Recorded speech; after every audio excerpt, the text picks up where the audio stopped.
আসসালামু আলাইকুম। আমি এসএম কনসালটেন্টের আপনাদের সামনে এর আগে এসেছি, মোহাম্মদ আবুল খায়ের আল মামুন।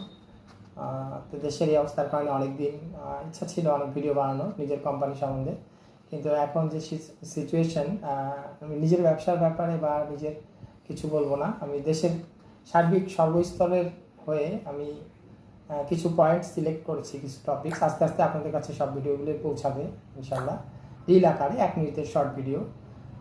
তো বর্তমানে যেটা আমার ধারণা, মেধার মূল্যায়নের জন্য লটারি সিস্টেমকে না বলুন, এই বিষয়টা নিয়ে আমি একটু 1 মিনিট কথা বলতে চাই। আপনারা জানেন দেশের সকল জেলা স্কুল, গার্লস স্কুলে মানে শুরুটাই হয় হলো, আগে ছিল হলো পরীক্ষা সিস্টেম, পরীক্ষা দিয়ে যোগ্যতার ভিত্তিতে। কিন্তু এখন দেখা যাচ্ছে যে সরকার এটাকে লটারি করে দেওয়ার পরে মেধার একেবারে অবমূল্যায়ন ঘটছে। এখন কেউ আর মানে তার বাচ্চাকে ওভাবে গাইড করে না।